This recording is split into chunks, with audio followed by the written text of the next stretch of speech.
पुलवामामध्ये दहशतवादी आणि भारतीय जवानांमध्ये चकमक झाल्याचं सध्या समजतंय। पुलवामाच्या निहामामध्ये ही सध्या चकमक सुरू आहे। लष्कर-ए-तोयबाचे 2 दहशतवादी लपल्याची लष्करी अधिकाऱ्यांनी माहिती दिल्याचं समजतंय। महत्त्वाची आणि मोठी बातमी आपण सध्या पाहतोय। पुलवामामध्ये दहशतवादी आणि भारतीय जवानांमध्ये ही सध्या चकमक सुरू आहे। पुलवामाच्या निहामामध्ये ही चकमक सुरू असल्याची माहिती सध्या मिळते।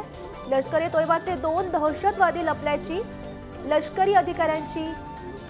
लष्करी अधिकाऱ्यांनी याबाबतची माहिती दिली आहे। महत्त्वाची आणि मोठी बातमी आणि या संदर्भात माहिती देत आहेत आमचे प्रतिनिधी शिवाजी काळे सध्या आपल्या सोबत आहेत।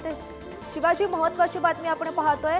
पुलवामामध्ये सध्या दहशतवादी आणि भारतीय जवानांमध्ये चकमक सुरू असल्याचं पाहायला मिळत आहे।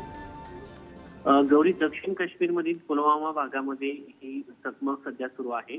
निहामा भागामध्ये जी गुप्तचर यंत्रणांनी माहिती दिली होती त्यानुसार स्थानिक सुरक्षा बल त्याचबरोबर लष्कराचे जवान या ठिकाणी संयुक्तपणे हे अभियान राबवत आहेत आणि या दोन्हीमध्ये आता सध्या हे जे दहशतवादी आहेत यांना सुरक्षा जवानांनी घेरलेलं आहे। पुलवामामध्ये जे मध्यंतरी गोळीबार झाला होता या सगळ्या प्रकरणामध्ये हे दहशतवादी जे आहेत ह्याचा सहभाग होता। त्याच्यामध्ये रईस अहमद आणि रियाज अहमद डार हे 2 दहशतवादी आहेत आणि या दोन्ही दहशतवाद्यांना आता घेरलेलं आहे। आपल्याला आठवत असेल की काही दिवसापूर्वी भारताच्या एअरफोर्सच्या जवानांवरती गोळीबार झाला होता, त्यामध्ये 5 लोक जखमी झाले होते, त्यांच्यावरती उपचार देखील सुरू आहेत।